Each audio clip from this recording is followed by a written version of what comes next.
Well, hello everybody, and welcome to the show. This is Comics News Today, and we got a special guest on here, two special guests, and we're going to be looking forward to getting into that and talking to those guys. But first, of course, I need to say hello to everybody, including those over in the chat. I see Roger Heller is first in here. Very, very happy to have you guys. Now, do keep in mind we have all our links down below, which we say every time, but please check those out, particularly Fanspeak over on Facebook. Our channel there, our page, is doing really well and we're having a lot of fun with that. So definitely go over and be part of it, please. Also, being live streamers, the thing that helps them us for most for us is for you guys to go and hit that share button and let your family and friends and extended community know what's going on, so they can come and join us. We are live streamers after all. We got some fun things to do today. We're going to be talking about Magic Cop, and we also have a few news articles we're getting to, and we're also being graced by the mighty Gary Shipman. Hello, sir. Uh, I thought you were talking about somebody else. Hi. Hi, hi. Nice to see you here today. Now, I Yeah. hear tell that you're going to be drawing on the fan edition of Drone and Quarter later. Yes. Yes, I am. At Awesome. least I hope to. Oh well, we're definitely happy to have you here, Gary. Now, do keep in mind we are doing Jack Kirby today because it's his birthday, and we're going to show respect to the man. Now, how do you show respect to Jack Kirby, seeing as he has that just incredible, unique style? How do you do that, Gary?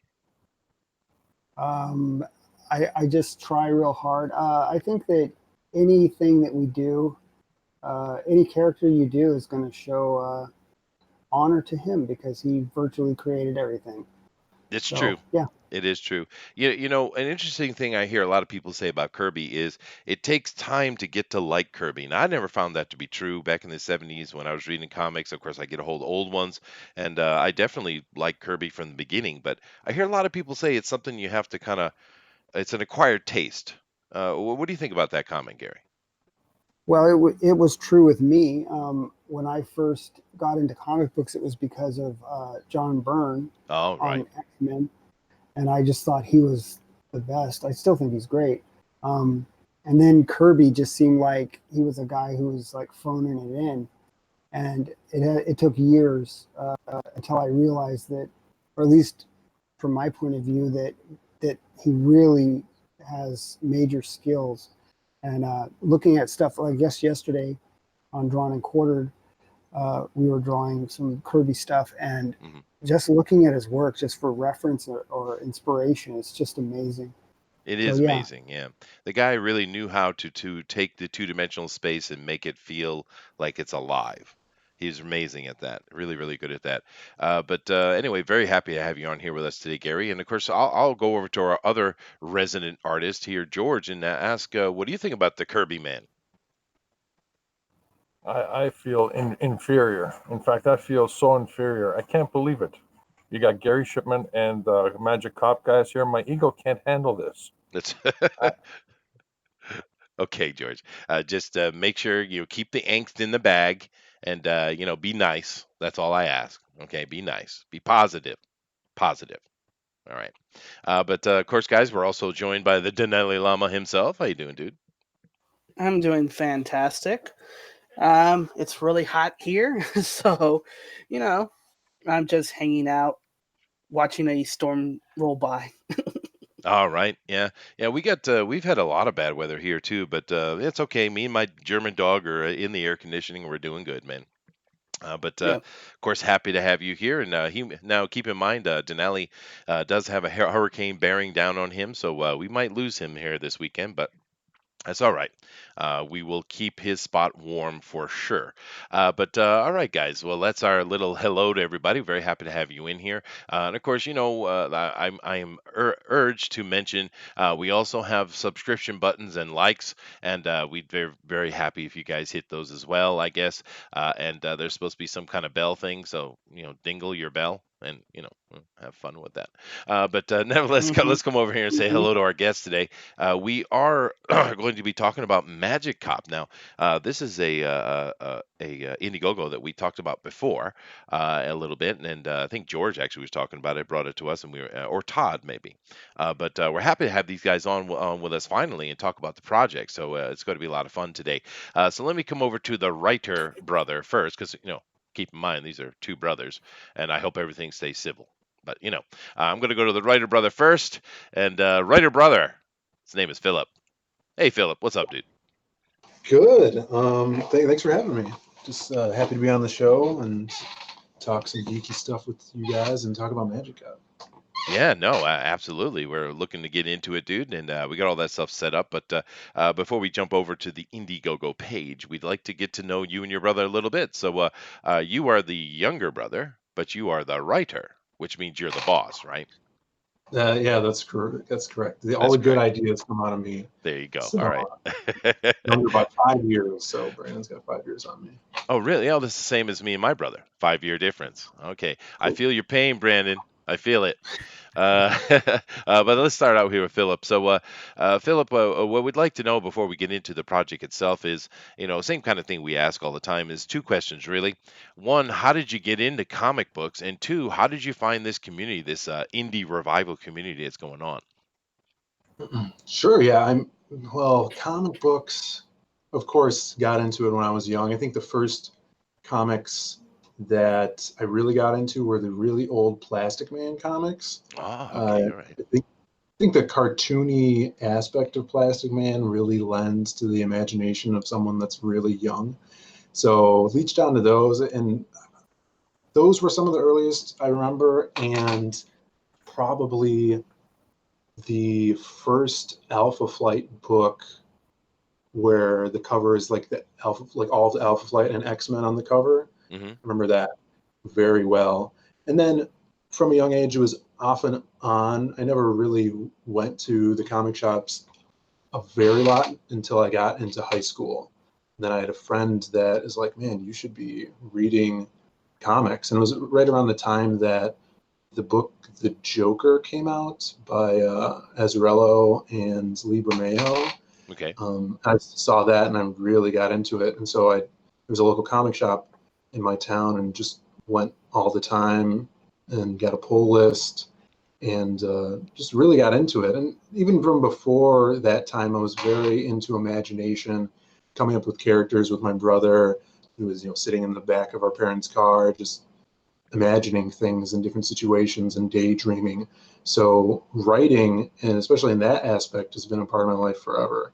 And I fell in love with it, really into writing short stories and poetry in college. And then, yeah, we got into doing comics now. So. Oh, that is awesome, dude. And how did you find this indie revival community in particular, though? Sure. So Brandon and I did some small press publishing probably like 7 years ago, going to like local Wizard Worlds in Chicago and getting tables and selling just 50 issues of a different IP that Brandon would actually not draw sequential art. We would film and take pictures of our friends in front of green screens and make them look like a comic book. So that was just a fun thing to do. And then when we were getting into Magic Cop, we were like, oh, we want to make this into a comic, and started working on it. And I had just, I found Comicsgate through just online, through Twitter. I saw the hashtag for like a year and I didn't know what it was. I didn't look into it. And then I'm like, hey, let's look into this. And just found this community of really supportive people that are super creative, want to push each other and raise their projects up with them. And I'm like, yeah, this is awesome. I'm all about this. And there's a lot of entertainment tuning into all the different streams, and learning a lot from professionals that are part of the community. Also, it's very very fertile place to be in right now, especially. Oh no, I agree 100%, dude. There's and the good thing about the community is not only do you have all this talent over here and skill, they're very, very willing and happy to share it. And that's a cool thing, dude. All right, let me jump over to the other brother Diaz. Hello, Brandon. How you doing, dude? Hey, I'm doing all right. Now, Excited to be here. you are the some would argue the more important aspect of it, but being a writer, I gotta side with your brother there. But you're the artist, so same kind of question, dude. How did you get into art, man? Um, like I've always been the kind of kind of like the Leonardo da Vinci type, so like a lot of science, a lot of art, and I think it kind of was like in high school I had run out of science classes to take when I was a senior, so I just had like a couple semesters of just basically solid art. So I got really into graphic design and some 3D modeling and stuff. But my drawing skills were never really that good, and that's why we were doing the comic with the live actors in front of the green screen. Hmm. But then I've always been like a really big fan of the idea of trying to draw. I just never had like that skill or the time to put in to like hone my skills or anything like that. And except for within the past few years, I really sat down and I have a drawing tablet, and I had been drawing on like a Wacom tablet, but it was not on the screen. It was kind of like the one where the pen is down by your side and you're drawing and looking at the screen. I was Oh, having a harder time doing that. But once I got the tablets that allow me to draw directly onto the screen, I was able to start honing my skill a lot better, and was able to get like the human form really nice and work on faces and stuff. And so uh, that's, I mean, that's pretty much exactly what happened. That's why we're here where we are today, doing Magic Cop. So oh, that's awesome, dude. And do keep in mind that you might as well ask some questions of the two artists we have on here today. I mean, we got George who are here, who's a very, very skilled artist, and of course, he's really very knowledgeable about logistics and stuff like that. And of course, we have the legendary Gary Shipman as well. So you're in good presence, dude. Take advantage of it. But with that, though, I'm going to go over here and jump over to the page, guys. So what I'm going to do is just share with you guys, and just keep in mind if you want to see what I'm looking at, then just white box me in the Hangouts, okay? But I'm jumping over right now, and all right, here we go. Boom. Magic Cop, Drop Dead Legs comic. Fast cars, heart beach babes, and harder crime. The only detective with the spells to stop it. Magic Cop. All right, and now we're going to come back here and look at your trailer here in a minute. And but first thing I want to do is I want to hear that elevator pitch, man. So whichever one of you wants to tackle that, go right ahead. But it's make it Phil. good. Yeah. So Magic Cop mashes the world of 80s Miami Vice with the monsters of Halloween Town. And this first book um, tells the story of Iggy Cromwell. He's our new Magic Cop in the city of Ambrosia, straight off of the graduation stage. And his first case is investigating the murder of a mermaid prostitute. And he has to learn to work with his Wolfman partner, who's on the verge of retirement. And as they dig deeper into the story, they realize that there's a lot of skeletons in the city's closet. And yeah, I love to end the pitch with fast cars, hot beach babes, hotter crime. The only detective that the spells to stop it is Magic Cop.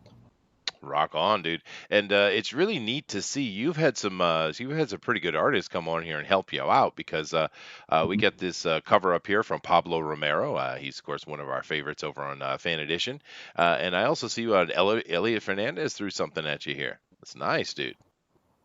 Yeah, they Yeah. both did amazing jobs. Mhm. Actually, And that Pablo was like the reason why we really, really started doing this, because we saw, or Phil had saw his art on Twitter, and it was just perfect for the vibe that we want to portray with Magic Cop. And then once he drew the characters, there was kind of like, well, there's no stopping us now. We just have to roll forward with the project. Mhm. yeah. Yeah, and getting back to Elliot's cover, he does the cover for the Ashcan, Yep. which has like backup material concepts and a 12-page pilot issue in there. And we're actually selling that cover, the black and white, as you can see down there, the inks, pencils and inks.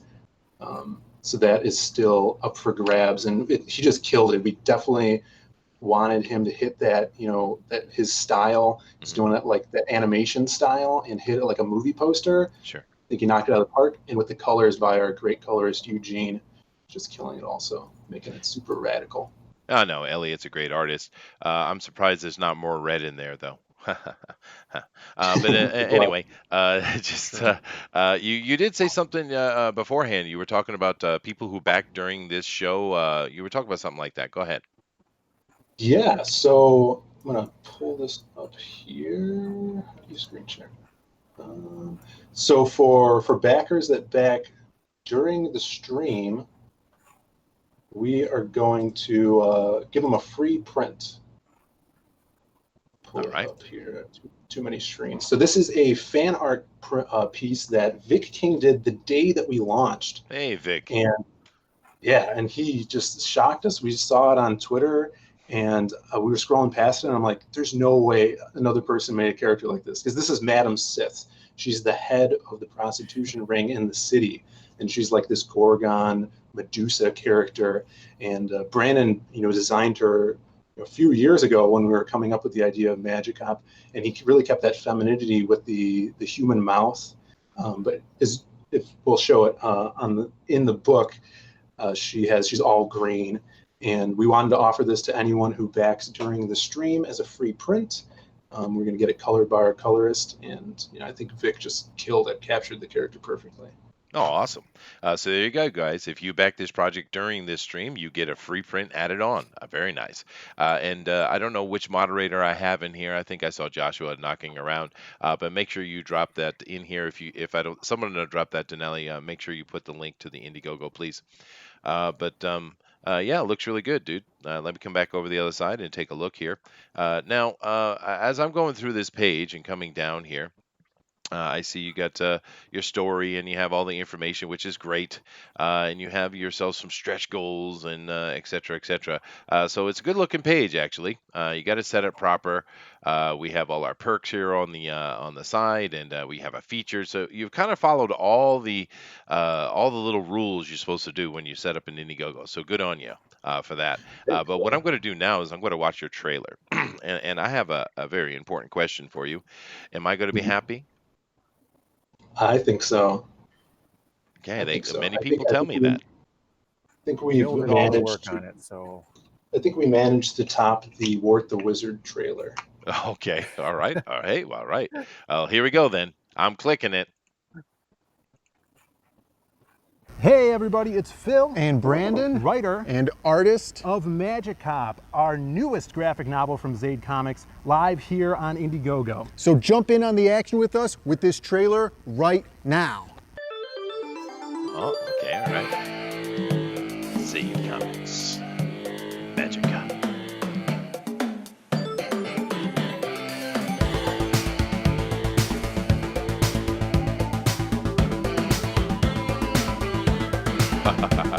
Fish sushi. All right.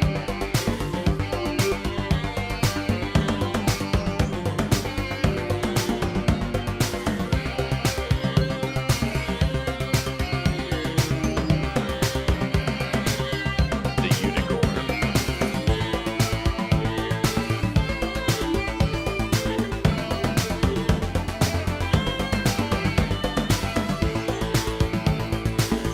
Ooh, nice. 88 plus pages. That's nice.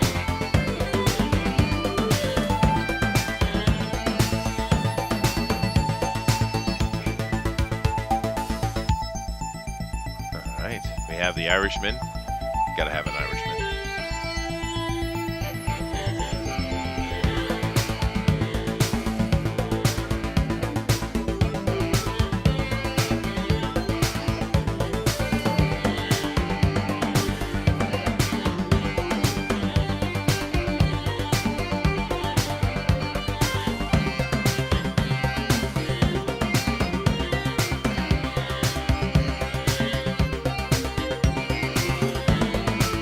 Elliot's piece here.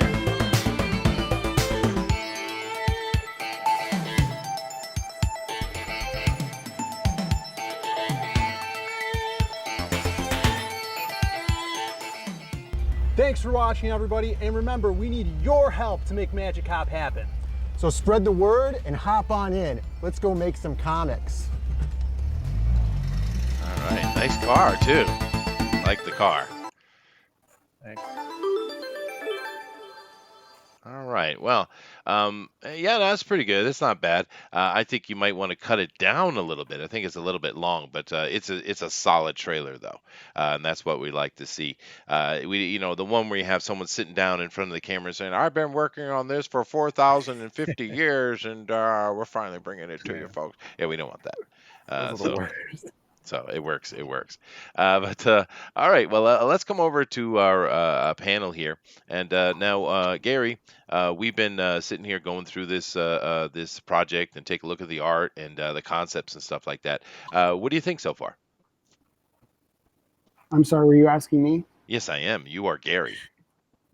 Yeah, I think that they put a ton of work into this. I mean, I can see just having the experience that I've had putting campaigns together and the volume, uh, and also the detail in the characters. You know, the development that has to take place. Hmm. You guys have really put in a good effort, and that's awesome. Thank you. Yeah. Rock on. How I about also you, wanted to Jared? ask Brandon. I'm Go ahead, sorry. dude. Yeah. I wanted to ask Brandon, what kind of a tablet did you end up getting that you can draw on?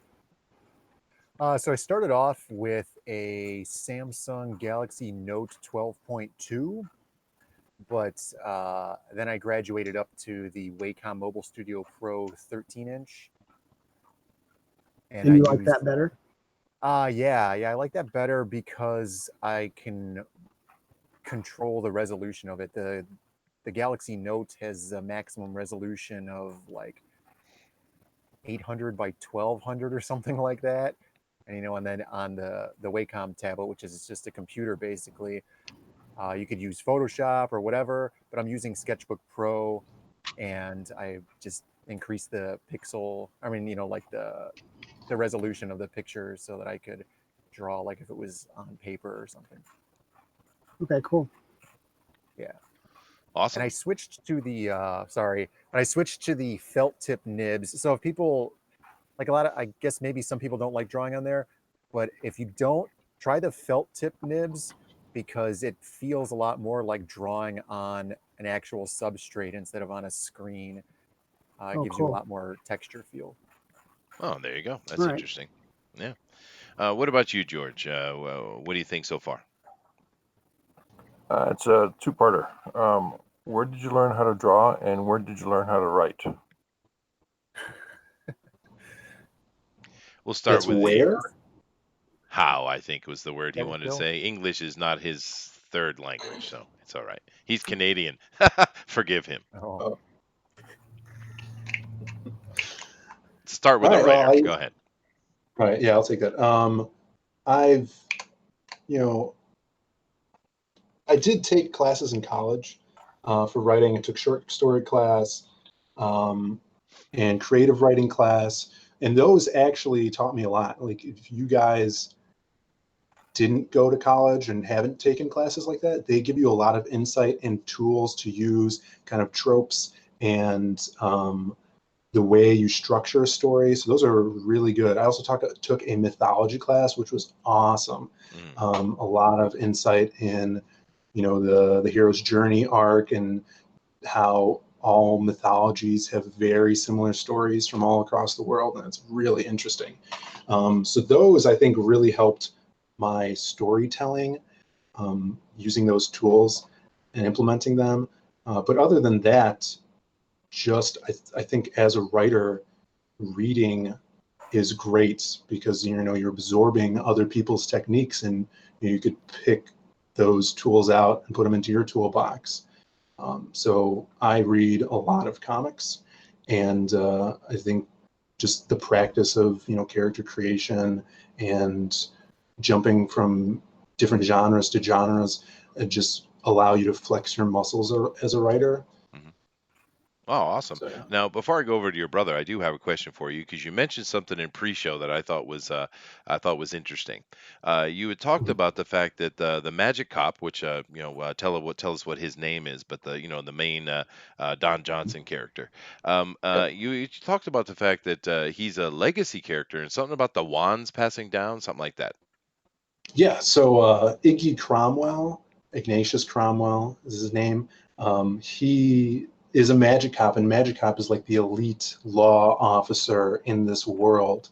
But you can only be a magic cop is if you have that bloodline. So his father was a magic cop, and his wand was passed down to him from his grandfather and stuff like that, so on and so forth. So I try to work that into the story where, since he is straight out of the academy, he comes into the precinct and becomes detective right away. Some other detectives have animosity towards him because he's a magic cop, because he has a magic wand, and they think he's this privileged, punk that's coming in here with no experience, and that plays into the story a lot. And he drives a really nice car too. That's part of it, I'm sure. True, yeah. That's sure. Yeah. Okay, that's neat. So with your cosmology here, you're having legacies, you're having wands necessary for magic. But the green girl is a witch, you had said. Yeah, she's a witch. She does magic also, but she does it's very specific things. And she actually uses magic a lot throughout the story, but she doesn't have a wand. She actually carries around a pocket cauldron to whip up Oh, her spells. So she could, whip up some spells to disguise someone if they're going to go undercover, things like that. Yeah. oh, okay. Well, that's so you're putting a different kind of magic in her with a typical alchemic witch. I get it. Sweet. Mhm. All right. So let's bring George's question over to the older brother. So Brandon, where did you start doing art? I guess I think you answered that a little bit, but maybe you can elaborate. So learning to draw per se, I basically never really learned to draw. Nobody ever taught me. so, uh, so basically, I mean, I've just been a huge fan of the arts for a long time, just various forms and things like that. And then just kind of always been drawing, but just not on a professional level. And then um, my technique that I learned to draw like human figures. So I was using Manga Studio, which is now Clip Studio Paint. In there, they have like body dummies that you could put down and then, use them as your reference for human forms and stuff. So I was using that a lot and like posing them out. And that's how I was learning about like perspective on things like limbs or, features of the human body. Mhm. But I was doing a lot of pinups and things like that previously. So what I kind of really had to do to do this book um, was when we had conceptualized it. Just one night, I thought I'm just going to hammer out a page and see if I could do it. And there was no story or anything. It was just kind of like I'm going to do this scene where these guys just drive up on a building Mhm. together, and they start getting shot at for no reason. And by doing that, it's kind of like, hey, this doesn't look great, but I could now that I know that it's possible, something that I could do, I'm going to work at getting it done. And then Yeah. so we went from there. Well, Yeah. the sequential art, right? That's it's different than pinup for sure. And thanks a lot Oh for stopping yeah, in, Gary. yeah. We'll see you on the D&Q, dude. But All right, no, guys. Peace out. later, See you, Gary. Gary. Nice to meet See you later, man. Gary, of course, will be back for the Drawn Recorded Fan Edition, which will be up in about an hour and a half. But thanks a lot for Gary coming in and being with us for a little bit. We always appreciate it. Going into sequential art is a big change, and that's one thing we learned here in the past year. We're almost at a year of doing this show. From all the artists we've had on, is stepping into sequential art it's a big bite at that apple for sure. Yeah, it Yeah. definitely is. I know that was my question, like going from pinup pieces or just drawing, characters or whatever, was like, I don't know if I could draw a character to make them look the same in every panel as we progress along through the story. And that was that hurdle that I just kind of mentally had to get past. And then, you could do it, obviously. It's just kind of, something you just have to try to do. Sure. Yeah. At least it Now, was for me. my question before I go to Denali is, where'd you get the car? I Which like car? cars. The cars in the video. The real car, the The Viper? real actual Viper. Yes, please. Yes. It's my car. Oh, ho, ho, ho, ho, ho, ho, you. ho. Bought it from a dealer. That's where you got it. Yeah. Well, that's a nice car to own there, sir. I'm actually in Yeah, the my process favorite of, car. yeah, I bet, dude. I'm in the process of buying a new car myself. My kids are finally out at university and gone, so I don't need the family dad car anymore. But I'm looking at Nice, buying a Challenger, actually. Ooh, That's our other car. nice. Yes, yeah, it's Bill and I have Challengers. yeah, that's a cool They're car. Nice. awesome. I was actually thinking about getting one of those old classic redone cars. You know, those really nice souped up cars. But over here in Japan, they would just tax me to death to own it. So Oh, I don't know. I kind of got sure. to go through the. I have to go through the lamer version of the Challenger or the Camaro or whatever I'm looking at because here in Japan they're a pain in the ass when it comes to cool cars, dude. That's just Yeah, the way they it is, you tax know. by the displacement, I think, right? If I'm not mistaken. Well, they don't want you to buy anything that's not Japanese, really, is what it is. Oh yeah. Yeah. Oh, Oh, import stuff, Yeah, sure. imports they overtax, and of course, the cooler it is, the hotter it is, the faster it is, the more tax they put on top of you. So it's really how much I want to take on the tax, really, and of course, how much my Well, wife's horns come out or not. You know. I drive a V6 Challenger, and it's still an awesome ride. So No, no, yeah, they're good cars. The Viper's a yeah, good car too, although that's a bit unwieldy though, and you step on that though. yeah. It's a lot of fun. Big I engine. I actually used to own a Cobra, a Shelby Cobra, years back, Oh yeah. and that thing would love to tail out on the back end of you. That car wanted to kill you, is what it wanted to do. Yeah, it's the Yeah. one of the most dangerous cars ever made. No, it's beautiful though, dude. Beautiful. Get a Skyline, Chester. Oh God, Bullet. Oh, you're lucky Booster's not in here because I'd send his naked ass running Naruto across the ocean to you for that. Damn Skyline. God. V6 is trash, Mecha McCheese says. No, it's not, dude. What are you on about? V6 is a very good compromise size anyway. And we're way off topic. Let me get back on topic. Denali, we're going to stop talking about cars and you're going to ask a question. Go ahead. All right. So I know that it's on the campaign, but what kind of inspired you making this mashup of Miami Vice and this urban wizardry world?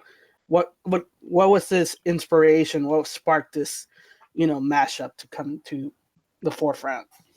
yeah. So, Well, there's the long story part. Do you want to hear the long story part, or do you want like the I mean, I could. why is it Wizards and Miami Vice combined Well, part? we should get into that. We'll make it not as long though. So, Sure. Brandon and I have worked in the arcade industry for a really long time, probably like 8, 9 years now. And we've worked on arcade games and developing them. And we shared an office. And just one day, Brandon just pulled out of nowhere the title Magic Cop because he thought it was the name of some game, but it wasn't. He got it wrong. And we're like, Magic Cop, what could that be? And so it just inspired us, and we're like, that would be like a side-scrolling beat 'em up, like from the early '90s, like Bad Dudes, Double Dragon, Streets of Rage. This totally like '80s aesthetic game where you play as 4 different characters. And the cop, instead of a gun, he has a magic wand, of course. And so from there, we designed these characters with the mindset where we were going to make an arcade game, and we based the 4 main characters off of like the 4 main archetypes in a side-scrolling beat 'em up. You have the 2 male characters that are kind of similar. Magic Cop has the wand, Grey Wolf has the shotgun, and then you have the female character who's faster, more agile, and then you got the big beefy character who is our leprechaun giant. His name's O'Hara. And so he's like really jacked. In the comic, he's always eating something. So, and then after we set those guys up, we are like, we need a bunch of boss characters. So, like on my off time, I have a notebook. It's like sitting right here, and it has a bunch of notes for different boss characters, their stages you'd fight them on, different thugs, and even different storylines. Where if you pick a certain character, you'd fight a specific boss at the end, and they would affect your storyline. So the pre-production on it got pretty far and never got greenlit. So Brandon and I are like, oh, we have these characters, we have a bunch of different bosses. We should, get back into comics because I've become a better writer since the last time I took the jab at comics. And Brandon wanted to better his drawing skills, sequentials. And so that's where we are now. And so you get a lot of the inspiration not only from Miami Vice, from those monster films in Halloween Town, but also like an homage to those old arcade games, which we would love to in the future make this into an actual game. No, that sounds cool. Older brother, you have anything to add to that? No, basically that's the whole story. It's yeah, just kind of a that that 80s aesthetic that I always thought that was going to be coming very popular, and then it became very popular, and I was like, man, if we don't capitalize on this 80s theming, then we're going to miss the boat. And it just kind of happened to fall into place like really well, where it just fit like that Miami Vice theme. Yeah, rock on. Yeah, Awesome. Yeah. everything came up 80s. Like Stranger Things came out, Glow came out, and we're like, man, we got to make this game, or we're gonna miss the mark. Yeah, So before we're doing everybody starts falling in love with the 90s. Oh God, that'll never happen. I swear to God, I'll create a revolution, dude. The '90s was absolutely the worst. But it does seem that I've triggered the chat. Eric says that Chester, just go out and get a Hellcat. I would love to, but they're actually illegal here. Bullet says, "You are the worst, Chester. Skyline's are great, you monster. If you're a millennial cock, maybe." Yeah. No, I'm just kidding. Skylines are a pretty good car. I actually like the Fair Ladies as well. Or what do they call those over in the States? It's not a Supra. I can't remember. But yeah, no, Japanese make a couple of good sports car. But I am 6'3", 220 pounds, sir. I don't fit in Japanese cars very well. I need me a good American car.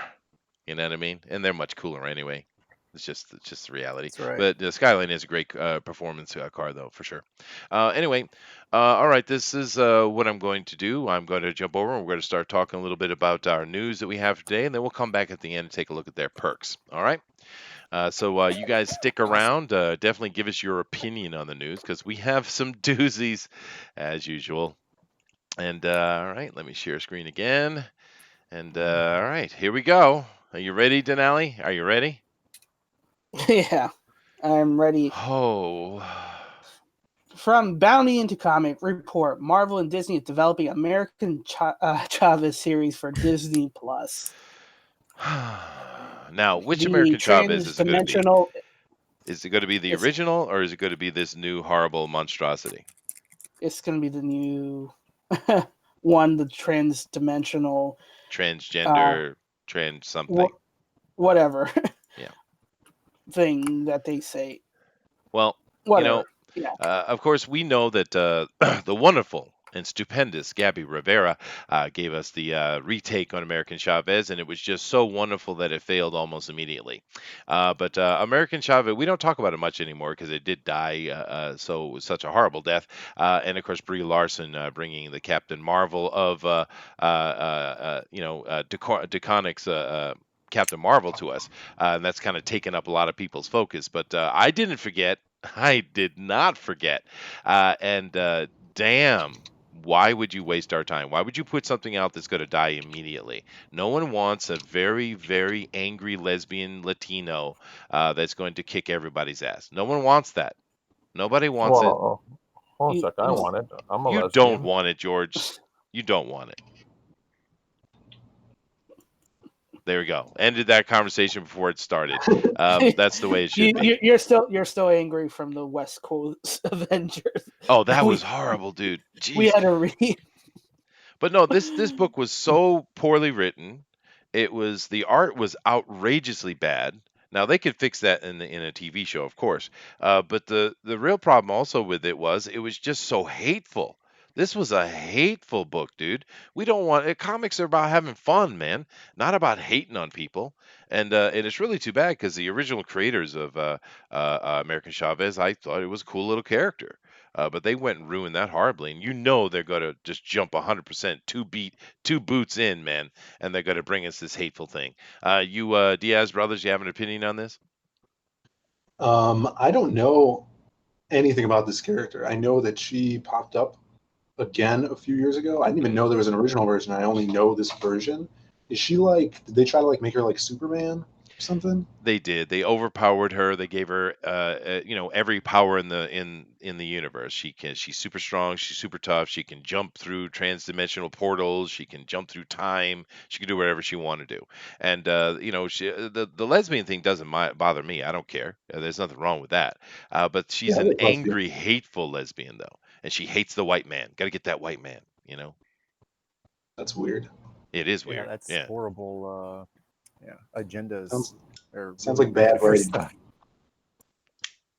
Yeah, no, well, Gabby Rivera is the one who wrote it, and she's a very angry person herself, and it was very poorly written. But this is one of the things we've noticed over the past couple of years. They fail upward. They fail miserably. They don't make any money, but yet they get promoted. And this is what this is.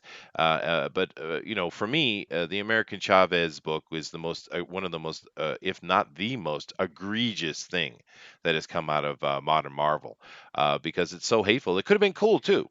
I mean, it could have been a lot of fun. You got this super strong, female character, a Latino character. You want to make her lesbian, that's fine. They could have had a lot of fun with it, right? But they did all the same mistakes. She's impervious. She can't be beaten. She's perfect at everything she does, and her hate is justified and righteous, right? And it's just ridiculous. But it's coming, Disney Plus, baby. hmm hmm You Well, we'll triggered see. me, Denali. It's Anyway. your fault. Anyway, moving on. Damn it. All right, go ahead. Talking about the second mistake, Miss Marvel co-creator, which is G. Wilson, Wilson, worries that her Miss Marvel power won't work in the live action because, as everybody knows or will be aware, Miss Marvel TV show for Disney Plus has been greenlit. Yeah, that's right. Yeah.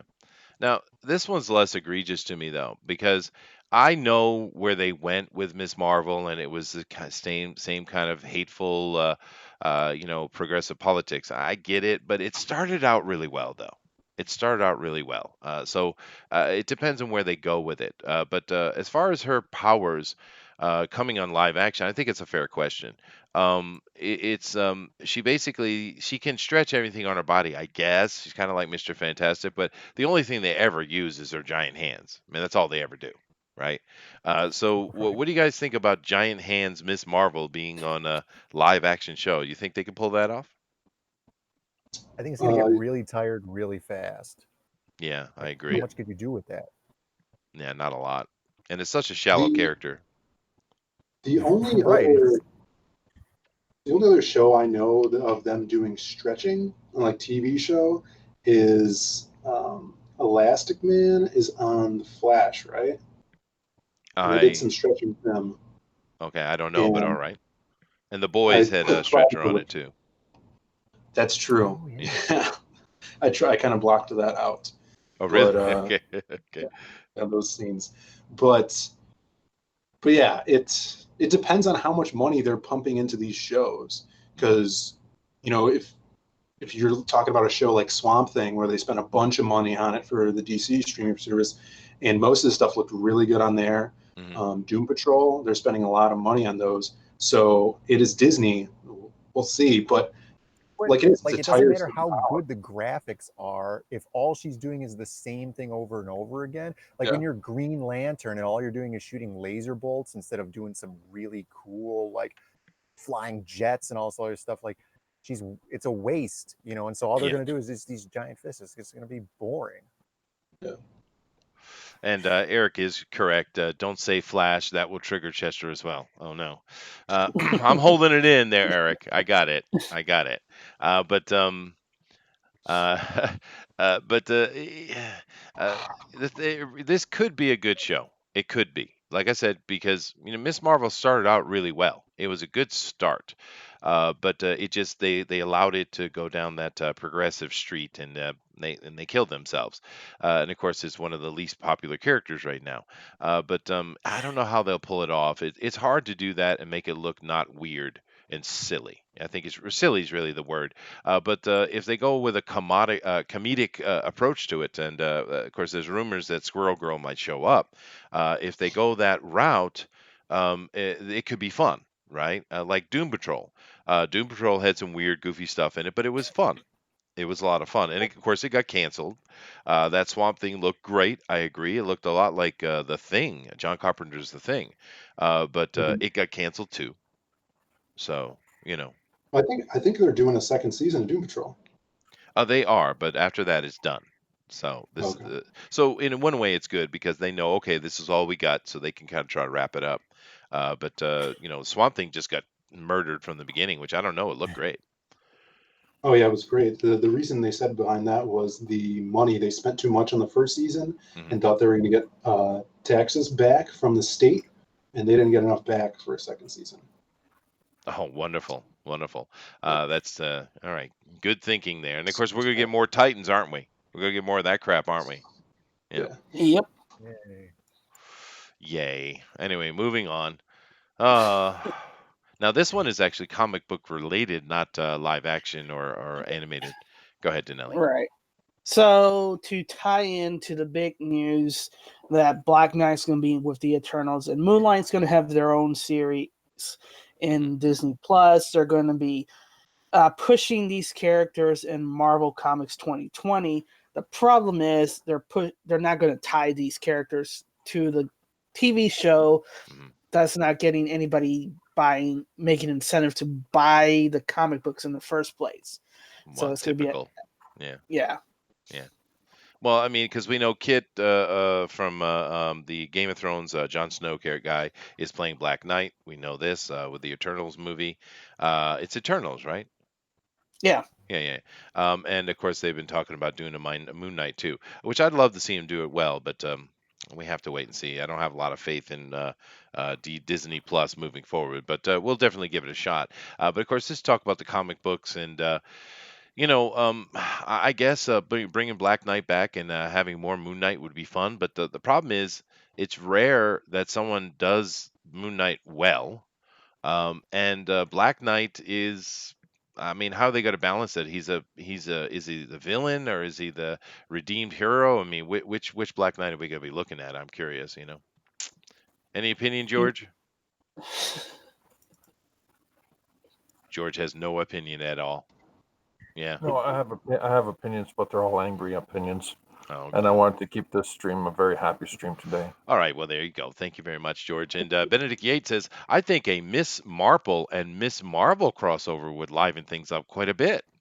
I know you're joking, but that actually probably would be better than what we'll get, dude. More than likely. Yeah, Well, because I don't think they know what to do with that character. To be fair, I don't think they know what to do with it.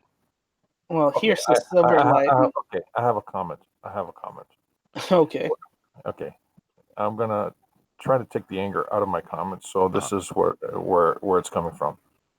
We saw that they take a character that no one cares about, put it in a comic book series, and then try to milk money out of nothing, and they get nothing, and they cancel it. So what it seems now is they're repeating the exact same pattern. They're taking a character no one cares about, Hmm. putting it in a TV series, and Yeah. milking it as much as they can, and then they're going to cancel it. All they have done is they put, where's it, money to the 10th power. Uh-huh. So you're looking at and tens of thousands of dollars in investment and Tens of many, thousands. Okay. many more lost because no one cares about it. Mhm. Now you're looking at what is it, uh, one or two or three or $5 million investment, and no one cares about it. It's baffling that they're actually repeating the same pattern. Well, they do though. It's almost like they're all managed by the same person. It almost seems that way, doesn't it? But yeah, I don't know. All these things are up in the air for me. I'm going to have to wait and see. I'm definitely going to give them a chance, but yeah, it's weird. Now we only have time to do one more story, and there are a few interesting ones here, but the one I want to cover is this one because yeah, Ike Perlmutter, who's usually Yeah. nothing but a troublemaker. What is this? So basically, this is from Cosmic Book News. Ike Perlmutter saves Marvel, the hero we all need but don't deserve. And Matt, the writer in this article, is kind of laying out the reasons why Ike is was actually helping the MCU and Marvel comic because he was pushing back against a lot of the progressive nonsense that was going on. And now that Marvel, the MCU side of things, the film doesn't have Ike in there, you can see Kevin Feige going all out with his progressive ideas, where in the past Ike was kind of vetoing those ideas and saying, no, we need to be profitable and make money. Yeah, well, and that was a smart way to go. And I'm not sure if it's Kevin Feige or he's just simply a company man. But I mean, look at this lineup we got. Well, we took a look at it before. Let's look at it again. We got Black Widow, which I think a lot of us like. Okay, finally, it's too late, but whatever. We got the Eternals, which looks horrible. It just the premise. It's full of progressive politics. It just looks bad. Might be good. Who knows? We have Wanda and the Vision. Who's interested in the love story? Anybody? Raise your hand. Anybody? Anybody? Well, Bueller. speaking about that, Yeah. A lot of the SJWs were up in arms on WandaVision because of the poster that they submitted, which was a 1950 poster of white couples, and a lot of progressive and SJWs were again to say, how dare they put Wanda in this patriarchal poster kind of deal. Yeah. Well, we know they can't stand having a white person with a white person in a relationship these days. That's true. And of course, it's racism. But Well, moving boy, on. hold on a second. Yeah. Boy, won't they be shocked if they actually run the Vision in his resurrections mode as a white, all-skin white? He's a robot. He's whatever. But it could be fun though. It could be a fun story. I don't know if it's I'm that interested, but it could be fun. Loki could be fun too. We know he's a popular character, but they're really pushing the fact that this is going to be full on gay Loki. He's homosexual and it's going to be all about his gayness. And it's like, well, okay, I don't mind if he's gay. That doesn't matter. It kind of suits the character, to be honest with you. But how about not focusing the whole story on it? Maybe, just maybe. We got Hawkeye, which will be female Hawkeye. It won't be him. It'll be him passing down the mantle to his daughter, which I don't know. I don't mind that so much. The Falcon and the Winter Soldier, once again, buddy cop movie, could be a lot of fun, but once again, they're hinting the fact that they're actually in a homosexual relationship with each other. Why do we need that? Why can't we just have a buddy cop film? Seriously, dude. Yeah. Not joking. Not joking. Yeah, and it's like, why even add it on top of it, right? We got Shang-Chi, which that might be fun if they do it well. Doctor Strange, okay, we'll see what they do with that. What If is terrifying me, and of course, Lady Thor. No, thank you. So. Oh, don't forget the A-Force, which will have Lady Thor and Captain America. Oh, it's all women. Yeah, all women. Yeah. Which once again doesn't matter. But their progressive politics are going to come in. We know that's the problem. They could do any one of these stories and they could be fun, but they can't get away from their progressive politics, which ruins the story. Because instead of telling a story, they're trying to teach us Neanderthals what we are doing wrong, right? And that's the problem. And that's how they ruin stuff, right? Right. So, goodness gracious, Hawkeye might be good because I don't care anything about Hawkeye. But a hot chick Hawkeye, I could care about. Maybe it won't be. It won't be. Yeah, but no, well, they can't make her hot. Hawkeye? That's for sure. Yeah, that's true. Yeah, they can't. Make I forgot her this is Disney, right? Yeah. But I don't mind that actually. It much better than what they did in the comics, because what they did in the comics was stupid, and the comic died almost immediately. Having it be his daughter and passing it down like a legacy character, I think that's cool. Right, that could be fun. That would make more sense. It make a lot more sense. It should have done in the beginning, but we had West Coast Avengers. Yeah, no, that's true. That's true. But my point is, any one of these all could be fun, but they're really starting to paste on the progressive politics, and well, I'm not gonna judge it until I see it, but I'm really worried about it. Particularly the Eternals and Falcon and the Winter Soldier. I think are wow, dude, wow. What they're planning on doing with those things are not good, man. And like I said, What If is terrifying me. What they're going to do with that, because that it's just laying the groundwork for their future plans. Anyway. Oh, this works, so let's do this. let's go yeah. back over and now I did have a couple other things just to kind of show them off a little real quick. We had something here with a beautiful human story with Ezra Miller from the director talking about it, and yeah, we're not going to get that anyway. But it's too bad Booster's not here because his boy Ezra, he's pictured. We also had Jim Lee is putting out a new bit of art for a new comic. It looks nice, Millennial. Of course, Jim Lee's an absolutely killer artist, as usual. Very nice Jim stuff here. And Right. then And we what also I had Ironheart is turning on the champions, and she's going to murder everyone. It's about time. right. Rock on. Yep. Yep. They finally listened to us. She's more Right. better as a villain, more interesting as a villain than she is the hero, Oh Mary Sue yeah, she hero. make a great Um, villain. Yeah. Yeah. but jumping back to the Jim Lee, the article for 1 second, the reason why I chose that, just not just because of the great art that you see here, Mhm. it's also because of the interview that they had with Bendis, where he was surprised that um, the audience clapped for him because they're saying, "Oh, in 1,000 years, we're still going to be here," and that's hopeful, and we need hopeful things. He was surprised about that, so I Mhm. guess I have to make these hopeful. And I'm like, but Yeah. that's your Well. job as a comic book artist. Well, this is the problem with Bendis. Bendis hates comic books. He's kind of falls in the same trope as Grant Morrison, Garth Ennis, Frank Miller. All of these guys. They're anti-comic book people.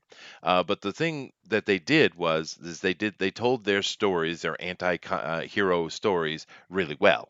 And they were entertaining and engaging. Bendis doesn't do that. Now, Bendis has done some things that are okay, but in general, his hate of the medium comes through way too strongly. And of course, the fact that hope is there, oh, can't have hope. This should be horrible and disgusting and depraved because that's what Bendis is. He cannot separate, like with Tom King and his ongoing depression, they cannot separate their personal lives from the art that they're supposed to be creating. And that's the problem with him. Of course, he said it's going to be hopeful. Of course, that's Bendis saying that because that's where his mind is, and he's been there for a really long time, and he's just killing everything he touches. Like one of the things he did, and of course, this is Dan Didio. We've talked about this before. We know it's his agenda, but I will never forgive Mhm. Bendis and them for killing Super Sons. No way, dude. That was so awesome. It was the best thing they had going, and they killed it just because you can't have no kids in comic books. Freaking Dan Didio, dude. But that's the reality of it. But let's go back over to our magic cop, yeah. Which is So kind of funny because the reason why Robin, Speedy, and all those other young characters was because kids were like, "We like this." yeah. Oh, it was You know, killing. It was doing really well, and of course, in one way, it's good because we all know that R.T. Bear was the one doing the inks and stuff for the Super Sons, and yeah, because of the nonsense that was going on over there, he left DC and he came over to us. So now we have an R.T. Bear in the house, man, which is absolutely awesome. But yeah. damn, dude. Anyway, I'm back over here on the Magic Cop side, and we're taking a look at it here. And what I want to do right now is kind of run through your perks real quickly. Now, I see you have a featured perk, which is a very good idea, and you have a signed comic and signed ash can for about $45, I guess. Tell That us is about correct. this, man. Yeah, so you get the 88-page graphic novel. It's got 4 chapters in it. Really wanted to hit that full story arc, self-contained story that lays the foundation for future books. And along with that, this tier, you get the Ash Can, which has that beautiful cover by Elliot Fernandez. Yeah. And it has our 12-page pilot issue in it, which is kind of like a trailer for the story. It really sets the groundwork and puts you in that world that we're trying to build around you. And then along with that, it's going to have character concepts, some art that we worked on for the arcade game. It's going to have some little tidbits about creating these characters. And what's the last thing I was going to say? Well, it's going to have a bunch of back matter, but yeah. Oh, sweet. And of course, let's not forget the Pablo Romero cover as well, which is awesome. Yes, yeah. Yeah. It is on the main book. Yeah, awesome, awesome. Moving down here, we have kind of the standard book. It's signed. You're brave, having to sign all that. Who's going to do the signing? The older or the younger? I mean, why Both not have to both? sign it. Yeah. Both. Oh, goodness gracious! I thought the older brother, you should have been smarter and just had the writer do it.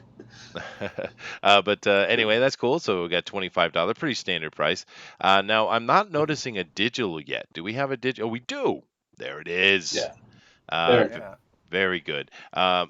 We've had this conversation many times over here about to do digital or not. We think you should, and you did. So good on you, dude. So same price basically, right? Yep. Yeah, Yeah, definitely. there you go. So you can get it, pick up a digital. Coming down here, we have the ubiquitous two books, both signed for Yep. $45. Very nice. And of course, we have what is this one? Signed book and Naughty Prince. Naughty Prince. Yeah, I'll let Brandon explain this one. Okay. So I like drawing naked women. Okay. Okay. No, so I No. drew the covers originally, and they had nudity on them, and Phil wanted me to censor them, and so I censored them. So on the covers of each chapter inside the book, they each have their own cover, and they're censored. But if you want the uncensored Brandon versions of them, Uh-huh. you can get this this tier right here, and you get those 4 11x17 posters of the original uncensored art. Oh, there you go. There you go. And bad Philip. Bad. All right. How I feel about it. Yeah, right. Then we get for 65 or about $65.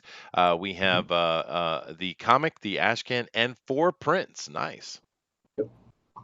Yep. Yes. This is probably like our premium package, I would say.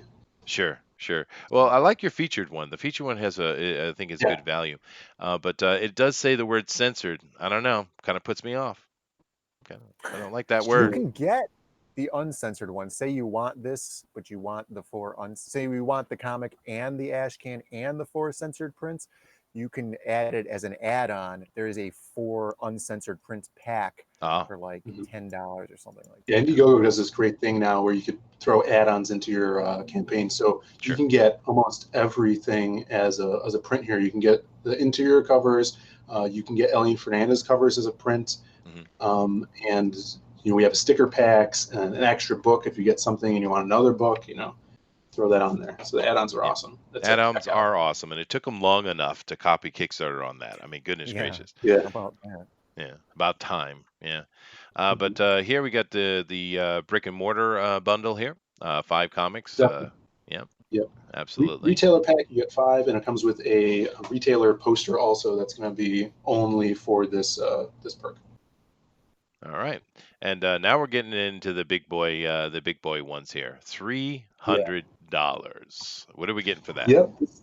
Our executive producer tiers. So we were trying to think of cool ways to wrap the 80s into our perks. So the intro to the book, the first 3 pages, actually starts out like the intro to a television show. So each panel has a different credit on it. And on panel 4, I believe there's an executive producer for 2 name spots, and you'll get your name in the book on page 4 as an executive producer. Just in the book, you don't get any percentages of anything in the future. And also, you get both of the books, the 88-page graphic novel, the Ash Can, and this awesome 80s windbreaker that's going to have Magic Cop on the back. It's going to say Zade Comics on the back, and it's going to have your name embroidered on the front. Oh, that's very nice, dude. That is very nice. Now, Eric Hawkins does have a question for you. He says, Chester, can you ask a question about the prints? Will they be flat or rolled? Hmm. I That's believe they're going to have to ship rolled, if I'm not Yeah, I think that's mistaken. best. Yeah, that's easier. They're But definitely not going to fold them. no, of yeah, course no, not. Yeah. But some people will send them flat, but that's a lot more risky, I think. Rolling them is a lot safer. But Yeah. John Dillard comes in here and he says, that jacket looks tits. Now, I'm not sure if that's Man, a good that's from thing the or a 80s. bad thing. I'm not really sure what that means from John. Uh, but I think it's definitely super 80s, dude. Very colorful yeah. and bright. Let's see here, and that's your last perk. Sweet. No, it isn't. There's oh my goodness, there's a big one. Oh my goodness, $700. What's going on with this one, dude? So this one, you get your book, your two books, like the featured book, but this one gets you the original cover art that Elliot Fernandez did, Uh, pencil and ink, 11 by 17 on the Bristol board, and it looks awesome. The detail in the sunglasses, he's using the nibs to do the inking and trying out new techniques. He was on Instagram Live showing it off, really getting in there for the detail, and it looks so good. He's just an amazing artist, and we're so glad that we're able to have him be a part of this campaign. Really Oh no, cool. Elliot is great. That's for sure. All right, that's a big one though. I have to go take a bite at Yep. that, and that is the last one. Awesome guys. Well, we've taken some time here today. We've taken a look at Magic Cop, and we see all the things that they have to offer here. It's an exciting new project. I think it's a lot of fun. You get these two brothers working together, and they work together well. It seems. And Benedict Gate has a question. He says, "Was Magic Cop at all inspired by the Rocket Jump short with Key and Peele?"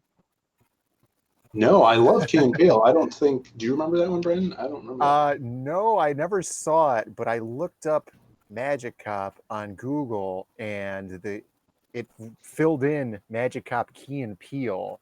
So I Hmm. was like, "Oh man, these guys stole the IP from us." But and then I think it's Magician Cop, if I'm not mistaken, right? Magician I Cop. didn't No. see it. I'll have to watch To it. watch it. Yeah, Those Yeah. guys are hilarious. Well, those I'm a guys are little bit out of that generation, so I've never really seen a Key and Peele thing. We were kind of worried though about the Bright thing because we were conceptualizing Magic Cop, and then Mhm. they released Bright like 3 months later, and they're like, great. "Oh man, somebody's spying on us." But Well, I think we're You can beyond get that. away. You can get away with it, or you can save yourself by putting a clever sentence into it. The world of Magic Cop, or uh, the '70s action flick of Magic Cop, or yeah, no, Magic Cop. Magic Cop attacks. yeah. Yeah, I th- I'm just giving it. You can get around it, yeah, no, I and think still so. make it Yeah. your own. Yeah, no problem. Oh yeah. And I think they're fine anyway. I actually, if anyone had trouble, it would probably be buying Vice people more than anything. But Oh yeah, I wasn't worried about like people coming after us. I just thought like the Bright thing, people would be like, "Oh, they're copying Bright," Yeah. just like the idea of that. But just the general population, I'm not worried about and companies. Michael Mecha. Mann coming and kicking our door in. Right. No, I don't think you'll have a problem with that. Mecca McCheese says, "Who is setting up the fan edition?" Well, you know I am. Thank you very much for pushing me along. It is time. But Booster says, "I hear the host of fan edition sucks." Well, you are the co-host, you bastard. But anyway, let me come back over the other side. Yeah, we had a lot of fun, guys. I think Yeah, it's it a was awesome. fun-looking project. Definitely one of my moderators, please drop the link in there again. But guys, go check it out. If it's something you want to back, then please do. And even if you don't, though, you can help out by simply sharing it. That's a minimum. Go out and share it out and let people know what's going on so you can come check it out. These guys have already made a little bit of money. Let's see if we can't make them a little bit more. It sounds like a fun project. We got two brothers working together in harmony, which is rare. And Yeah, that's Phil put awesome. on And the of course, jacket. he's got the jacket on right now. So stand up and model it. Go ahead, show it up, Philip.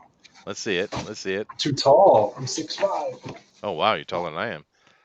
Oh Yeah, yeah, keep it's it super on. bright. There it is. There it is. Actually, it looks less bright here than it does on the page. This is more manageable, I think. Although you would never catch me in pink, dude. Never, never. But anyway, thank you guys very much for joining us today. We had a lot of fun here talking to the Diaz brothers and looking at their Magic Cop, and of course, a few little stories which Chester could be triggered and then rant, which I know everyone loves. But nevertheless, do a twirl, Booster says. That's right. We do need to get out of here because I need to go set up the fan edition. Our next show definitely come in about 50 minutes and check that out. We're going to have a lot of fun. We're going to be doing a tribute to Jack Kirby for his birthday, sir. And it is awesome. Awesome. Thank you guys. Hope you guys have a lot of success. I really enjoyed talking with you, but it is time. It is time for the Dinale Llama. All right. Well, everybody, thank you for joining us. Thank you, Diaz brothers, the two brothers on Magic Cup, for sharing their information and sharing, how they came about it. Join us less than 50 minutes for the Drawn and Quarter Fan Edition, where we're drawing Jack Kirby's tribute. Join the Immortal Mass fan newsletter at the email below, dinalescomic@gmail.com, and support these indie projects either by sharing, backing, or talking it out, because sharing is caring. But as always, perception is shaped by reality, so always make it a good one. Namaste. All right, guys. Later. Aloha. Thanks.